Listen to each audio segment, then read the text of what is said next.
Eu vou então agora falar dos 25 anos do quarto século desta área científica. É uma área relativamente clássica. O engenheiro José Manuel Fernandes já referiu os movimentos necessários para construir aquela edificação clássica.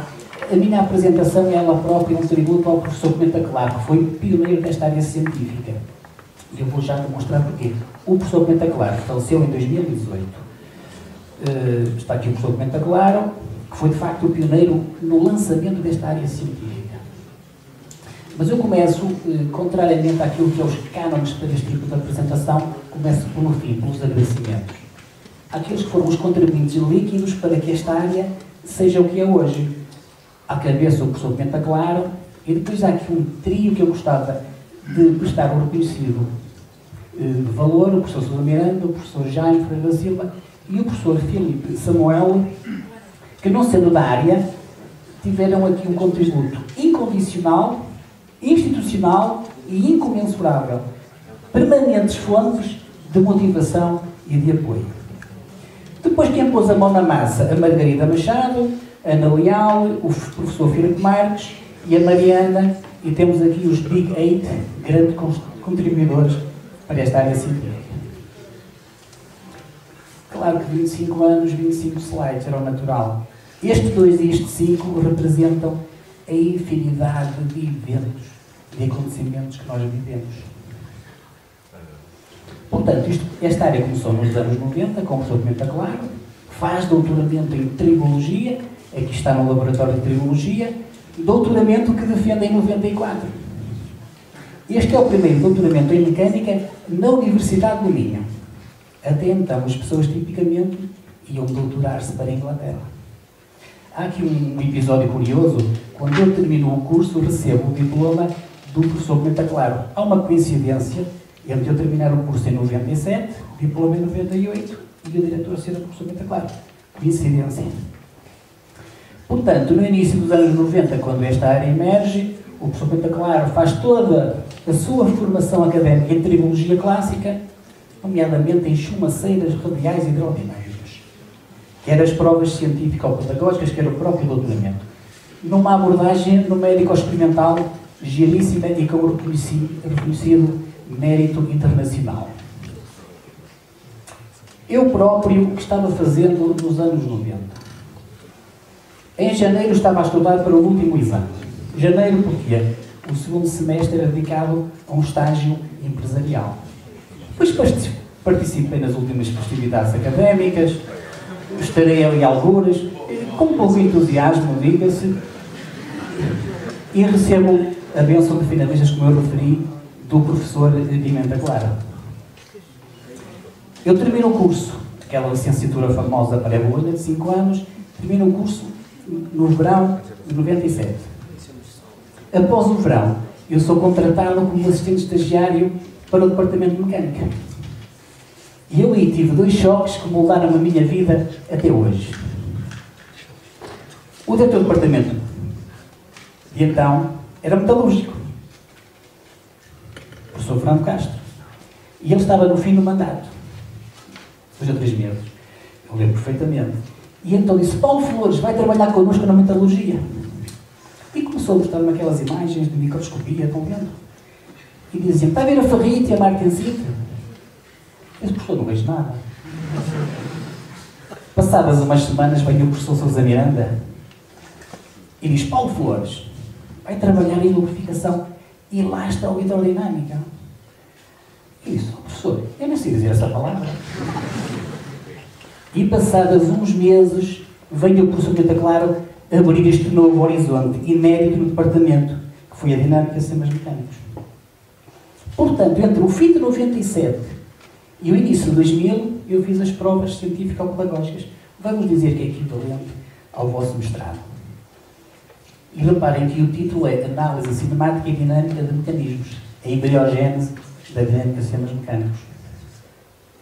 Ganhei o júri das minhas provas o professor Sousa Miranda, era um catedrático do departamento.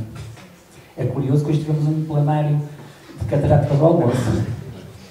O professor Jorge Ambrósio era o arguente de Lisboa e o professor Pimenta Claro o supervisor.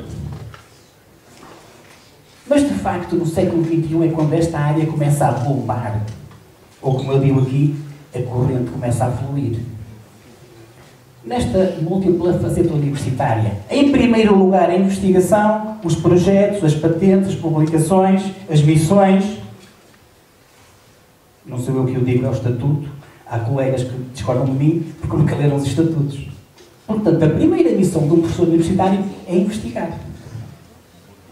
E depois vem a transferência para o ensino, conhecimento.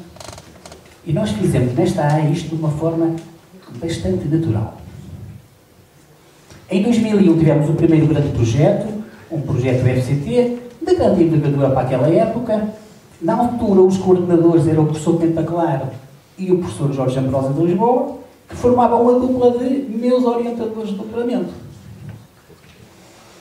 Tínhamos 2 consultores, nesta lógica sempre de internacionalização, o professor Michel Fion, de Poitiers, da tribologia, e o professor Amir Lancarani, da dinâmica de sistemas mecânicos. Este projeto foi reconhecido como um top projeto de sucesso em Lisboa.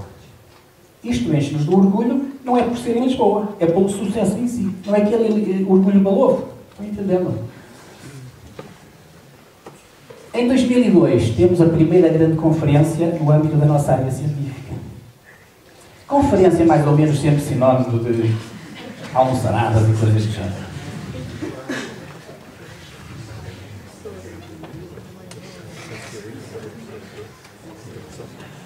Eu devo estar nesta fotografia alguns. E porquê é que eu tenho este evento como sendo de referência? Isto na prática não foi uma conferência. Foi um curso de 15 dias. Patrocinado pela NATO. Em que estava a creme de la creme a nível mundial. 120 pessoas escolhidas a dedo. Pela NATO. Foi um dos últimos cursos patrocinados pela NATO deste ano. E o que é que acontece quando estamos numa conferência 15 dias com as mesmas pessoas? Ao fim de 2 dias, nós ficamos a saber o que cada um faz. Um faz uma coisa, outro faz outra. Ao terceiro dia, já começamos a discutir como fazem. E há aquela partilha de conhecimento. Partilha de códigos, experiências laboratoriais, sempre dentro daquele jogo de dar e receber. Isso é como tudo na vida.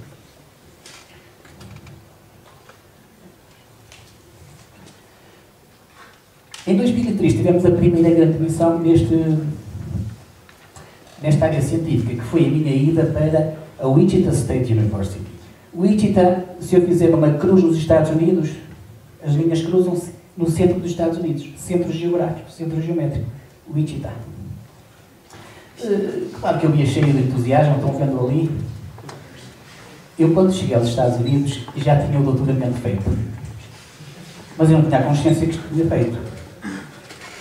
E então o professor que me recebeu lá disse: "Ó Paulo, o teu doutoramento está feito, agora vamos exponenciar o teu trabalho." Percebi? Exponenciar em termos de publicações ao mais alto nível e componente laboratorial experimental. Quando eu cheguei a Wichita, isto é um parênteses, o professor Amir levou-me aos laboratórios. O Wichita está no top 5 das universidades a nível de mecânica aeroespacial. Em Portugal, eu não sei porquê, aqui no Minho, aeroespacial está órfão. Mas em todo o mundo que eu conheço de topo, aeroespacial, está o senhor diretor do departamento da mecânica. E então o professor Amir levou-me ao laboratório de materiais e mostrou-me uma sala com 36 máquinas de ensaio de materiais. Eu disse: "Dr. Lancarani, I'm quite impressed." Ali ao lado temos uma sala maior com mais máquinas.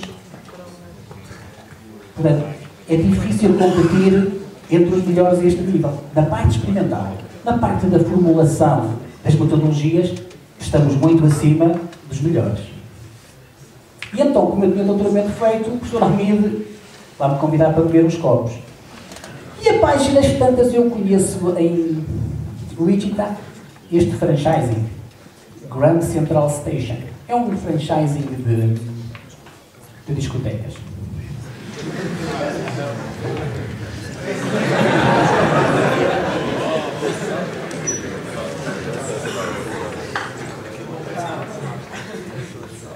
Porquê é que eu não mostro aqui a fotografia da discoteca? Das minhas visitas constantes e permanentes à discoteca? Por uma razão muito simples. Eu podia mostrar a fotografia, vocês não iam aprender nada, nem ficavam escandalizados, nem surpreendidos. Eu não mostro porque estou no meu local de trabalho. Então tenho que ter noção dos limites da ética. Vocês sabem como é que se definem os limites da ética? Não é preciso fazer cursos de ética de engenheiros, ética de ideologia, ética submarina, nada disso. Quando eu estou a fazer uma coisa, e quando chegar a casa não posso contar à minha mãe que estou a passar as fronteiras da ética. Quando eu digo mãe é no sentido bíblico, pode ser o pai, o marido, estão vendo? Esta regra nunca falha. É claro que quando eu estou a fazer uma asneira e venho um amigo, deixa lá, fizeste bem. Vocês apagam logo o nome dele que não é amigo. Eu tenho a minha lista de amigos ao lápis, estão a ver? Em 2004, as primeiras publicações científicas, e eu aqui devo dizer que são publicações reconhecidas a nível mundial. Reparem, por exemplo, esta. Em 13.000 publicações, estamos no top 50. Isto enche-nos daquele orgulho verdadeiro, não é aquele orgulho balovo. Em 2005, ao primeiro doutoramento nesta área científica, naturalmente foi o meu. A defesa, o júri, bastante alargado, as felicitações e uma almoçarada, como acontece em qualquer doutoramento. Fomos tendo, ao longo dos anos, prémios e distinções, a maior parte delas internacionais. Mas eu vou destacar aqui uma nacional, que é da Associação Portuguesa de Mecânica Teórica Aplicada e Computacional.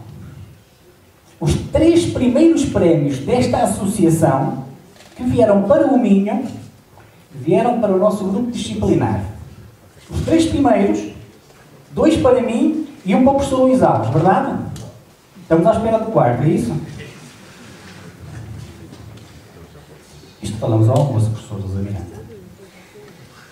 A Margarida, em 2011, vai aos Estados Unidos a uma conferência competitíssima, muito competitiva, e ganha o prémio de melhor trabalho científico, melhor paper. O professor Filipe Marques tem já bastante reconhecimento, sobretudo internacional. Eu não sei se está desatualizado, estará. A própria Mariana tem já visto o seu reconhecimento a nível de prémios e distinções. Naturalmente, internacionalização, boas colaborações, sobretudo nos Estados Unidos e no centro da Europa. Naquela lógica, procurar os melhores, mas a maior parte das colaborações nós fomos procurados.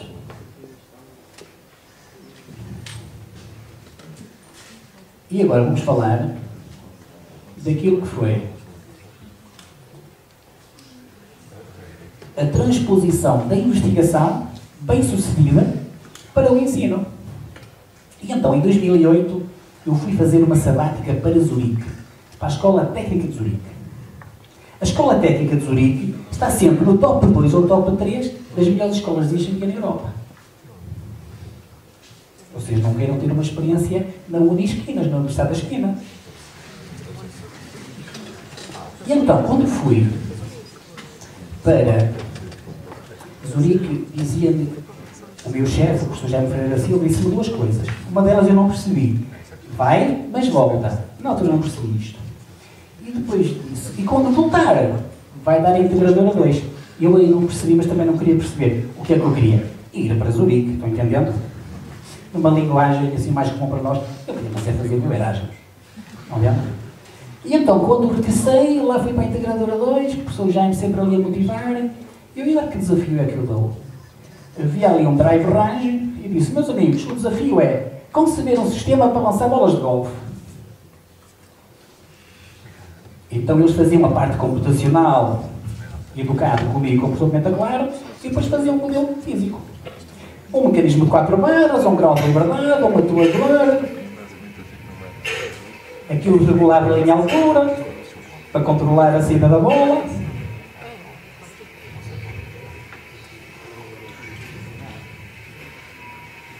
E é evidente que neste ano eram 18 grupos. Quando terminaram as apresentações, sabem o que eu disse? Graças a Deus ninguém morreu. Ninguém se magoou. Nunca mais repeti este projeto, porque ele era muito exigente para alunos de primeiro ano e era perigoso, estão vendo? Projetar componentes, montar, velocidades terminais elevadíssimas. Então, para onde convergiu a solução?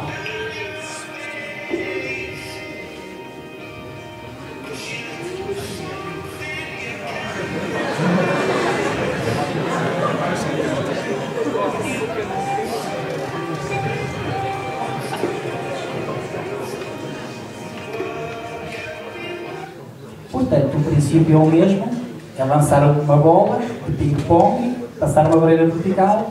Onde é que está aqui o potencial de alguém se magoar? Até agora tem sido 0,000. Nem numa unha ninguém se magoou.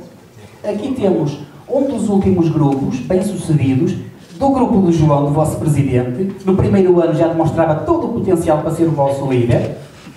Eles estavam aqui no 5º lançamento de 5, sendo que os primeiros 4 bem-sucedidos. Se eles tivessem sucesso no último, recorde absoluto. Eu tirei o som do propósito.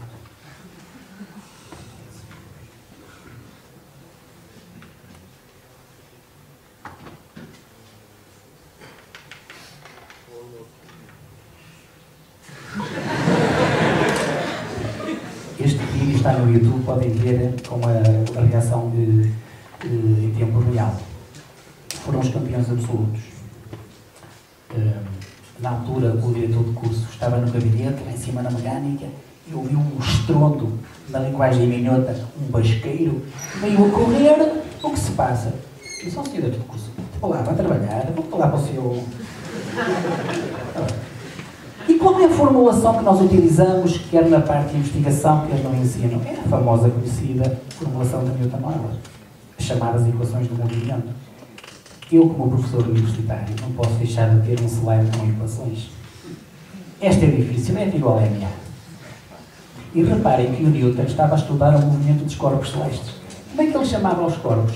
Esferas pesadas. Esferas pesadas é o ponto material. Não tem sentido de orientação. E então Newton estudou aproximações e afastamentos. Movimento de translação.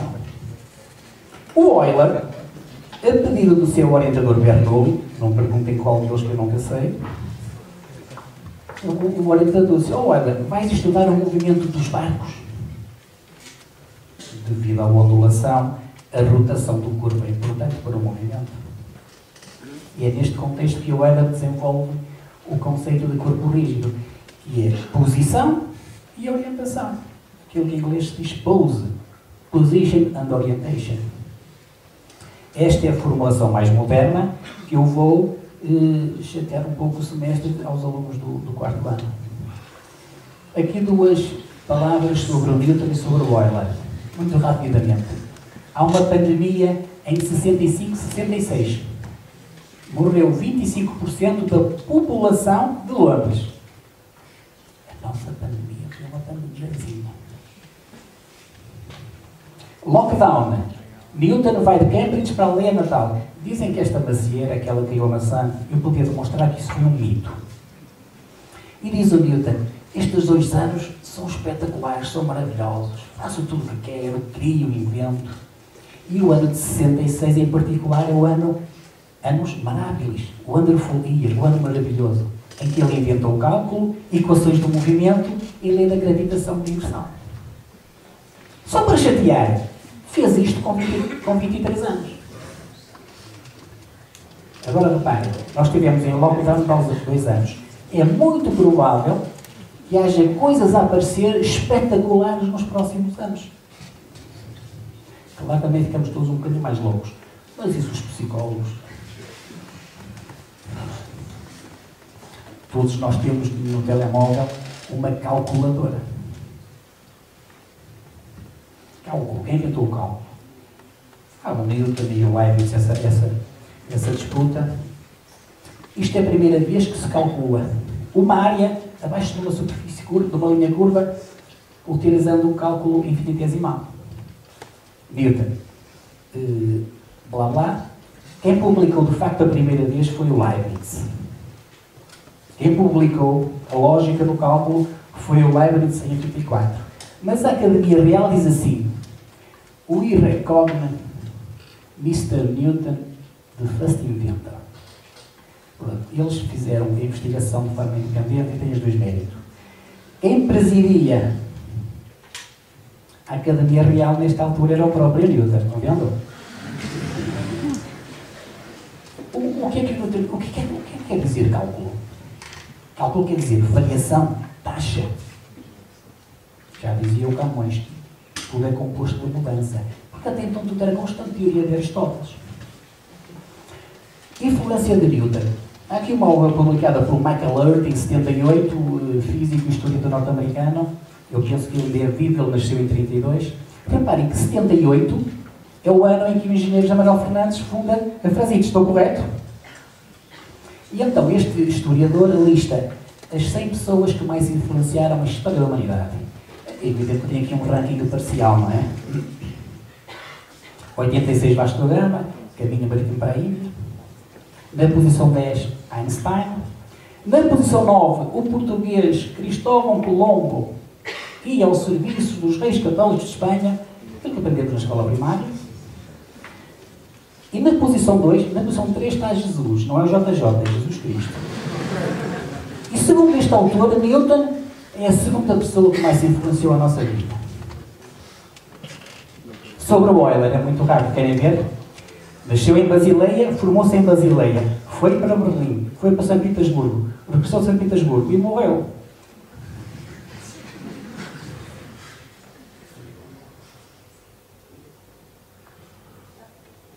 Eu estou nervoso. Formou-se com 15 anos. A competir com o engenheiro José Manuel Fernandes, que aos 14 trabalhava na indústria do grande equipamento. Casou-se com a Catarina, 13 filhos. 4 anos antes de casar ficou cego de um olho. Em 71 fica completamente cego. E em 75 publica, professor Luís, um paper por semana. Toma aí, embrulha. Não é assim que se diz? Como é que ele fazia isto? Não havia aplicações. Tinha 2 assistentes. Um para ler, outro para escrever. Depois da morte do Euler, ainda foram publicados 228 artigos desenvolvidos por Euler. Na mecânica, eu penso que poucos têm este número em vida. São poucos os que têm mais de 228. Vamos ver lá nos rankings dos Scopus. O Google dedicou-lhe um símbolo a uma carteira de impacto lunar. 72 é o ano da fotografia, da missão Apolo 17. Há aqui um conceito muito interessante, que é o conceito de números amigos. O que são números amigos? 2 números são amigos quando a soma dos divisores de um é igual ao outro e vice-versa. Simples. Exemplo. 220, tem aqueles divisores. Soma. 284. 284, tem aqueles divisores. Soma. 220. Quando há esta reciprocidade, chamam-se números amigos. É como nós socialmente. Eu sou amigo do professor Filipe porque há leis sociais que nos relacionam. É como nós, certo? Depois há conhecidos, ouvi falar, mas amigos, tem que haver uma lei social que faça a ligação. Este número de pares amigos já era referido por Pitágoras. Fermat apresentou um outro par de números amigos. Descartes, um outro. Agora reparem o que eu vou dizer. Nesta altura, não havia computação computacional. Certo, professor Peixinho, que era mecânica computacional? Havia computação mental e mecânica. O Euler apresentou 58 pares de números amigos. O Euler tinha uma memória extraordinária. Sabe o que ele dizia? A minha memória é tramada, não esquece nada.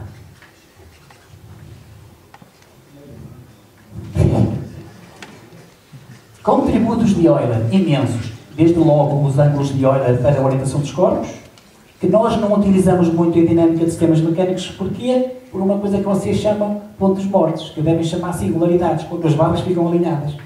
Como é que nós resolvemos isto? Utilizamos uns parâmetros, Como é que eles chamam? De Euler. Quem popularizou estes símbolos para nós super familiares? Euler. E se formos a esta plataforma online, uma terror enciclopédia, Euler, 78 contributos. Gauss. É um número estimável. Mesmo Cauchy e por aí adiante.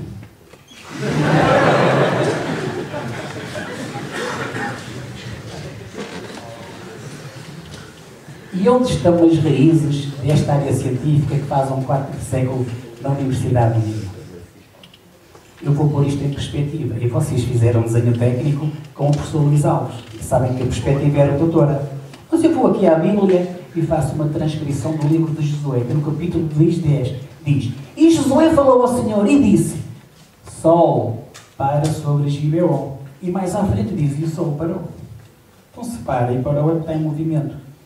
E era este argumento bíblico que muitos vaticanistas utilizavam contra quem defendia a teoria geocêntrica. Não era por razões puramente científicas. E então, para pormos isto em perspectiva, eu inspiro-me neste livro que vocês conhecem, Stephen Hawking, que compila as obras de Copérnico, Galileu, Kepler, Newton e Einstein, os Big Five. Ok? Por razões meramente históricas, eu começo pelos dois primeiros, que são temporalmente afastados cerca de 100 anos.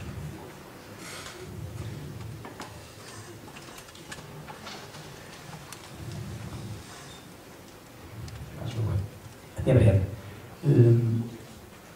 Copérnico publica a sua obra quando já tinha morrido. Mas reparem que ele dedica a obra ao Papa Paulo III, just in case, estão vendo? E há um prefácio que é acrescentado. É um prefácio.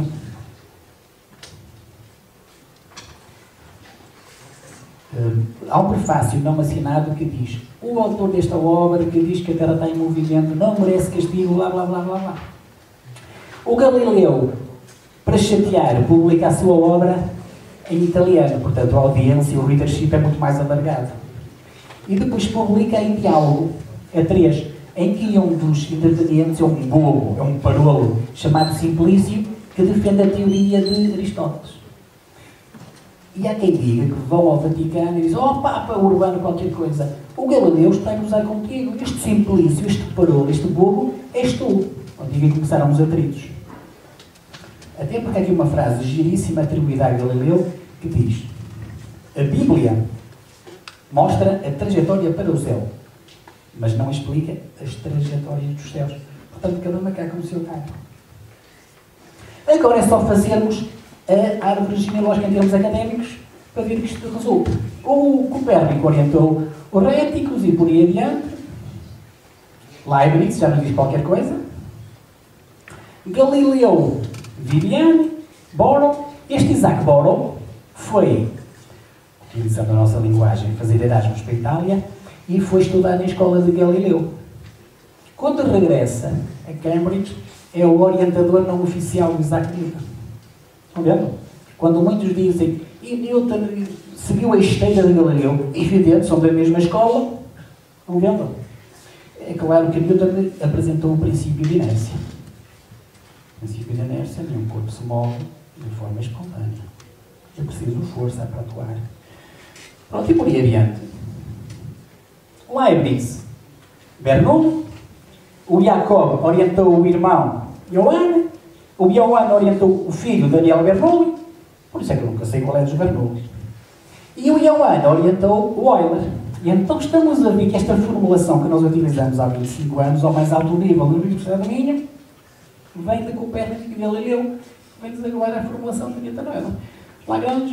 O Lagrange orientou o Poisson, o do coeficiente. Estão vendo, professores de campo dos materiais? O Fourier, as transformadas e por aí adiante. Eu aqui assim diria só a transposição da Alemanha para os Estados Unidos e da fotografia a preto para a cores. Aqueles nomes não me dizem assim grande coisa. Também não estudei muito. O Edward Rowe, o Richard Southwell, orientou o Oleg Zienkiewicz. Para quem está no quarto ou quinto ano e não percebeu isto, é grave. Oleg Zienkiewicz, um dos fundadores dos Elementos Finitos. O Christofferson era um gentleman e orientou o Dawson. O professor Dawson já é da nossa era, estão vendo? Tinha duas características fabulosas. Eu estou a terminar a minha apresentação. Duas fabulosas. Aos 90 anos, ainda publicava artigos científicos. Como é que ele fazia? Manuscrevia, a secretária passava e depois fazia um diálogo com os revisores. Qual era a segunda característica fabulosa do Dawson? Prestem atenção. Foi orientador do professor Sousa Miranda. Quando eu disse que nos anos 80 a malta porreirinha ia doutorar-se para a Inglaterra, estão vendo? O que é que faz o professor Miranda? Orienta o professor Miranda, claro. E quando o professor Miranda lhe diz, vai trabalhar em questões termodinâmicas, eu assustei-me. Mas eu era um miúdo de 25 anos. Portanto, há 25 anos, eu tinha 25. Agora sou um miúdo de 50. O Abram, faço apenas uma referência, orientou o Bill Guia. O Bill Guia trabalhou aqui na área do professor Peixinho, mecânica computacional. Orientou centenas de alunos. Muitos deles estão a trabalhar Twitter, Amazon, Netflix, a aplicar os algoritmos científicos para nos fazer felizes e levar o nosso dinheiro. O professor Pimenta Claro só orientou uma pessoa, ou se quisermos numa linguagem matemática pura, orientou um e um só. Um amém. Naturalmente que esta vida há de continuar por aí fora. Eu estou mesmo a terminar. E o que fica destes 25 anos? Eu ontem liguei ao professor Jaime, se não vier, vou ficar triste. Alfas, não se preocupe, lá estarei. Muito obrigado, professor Jaime, professor Miranda. Muito obrigado. Como se faz na linguagem moderna? Então, o que fica destes 25 anos? Eu recorro-me a esta frase de Virgílio Ferreira. O importante não são os eventos, mas aquilo que fica connosco. Quando eu me deito, que dia porreiro, os alunos ali ouvirem-me, com algum entusiasmo, outros nem tanto. Professor Luís e professor Nuno Dourado, quando os nossos colegas os forem queixar e os professores dizem que os alunos se portam mal nas aulas, tenho aqui um exemplo contrário. Porquê que os alunos se portam mal nas aulas? Porque as aulas são mal preparadas e há logo um interesse melhor do que estar a ouvir o professor. Eu tinha que dizer isto, full stop.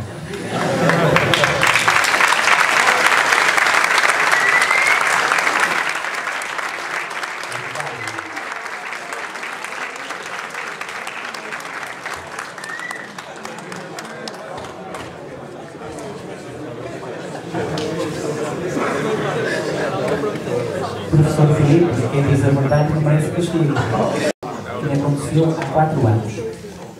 Há 4 anos estava eu a dar aula neste anfiteatro e estava aqui assim, na segunda fila, um rapaz super inteligente, super educado, impecável, e estava com um telemóvel. Claro que eu fiz-me de incomodado. Ao fim de 10 incómodos, eu disse, olha, desculpe, o que está a fazer com o telemóvel? Ó, professor, estou a tomar notas, quer ver? Portanto, 99% dos nossos alunos, como estão usando o telemóvel, ou é na Blackboard, ou... Eu queria terminar a agradecer a todos aqueles que foram os meus colaboradores ao longo de 25 anos.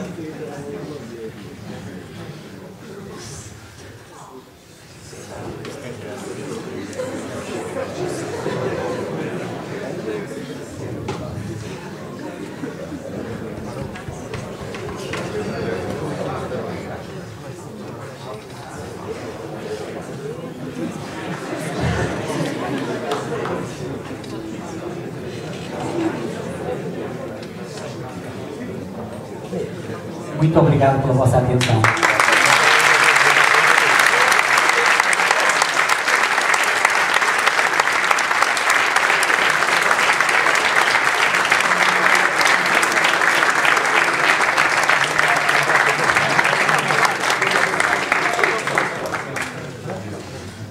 obrigado. Vocês sabem que eu gosto muito de falar. Eu era capaz de fazer aqueles programas de televisão à tarde, Fátima Guilherme.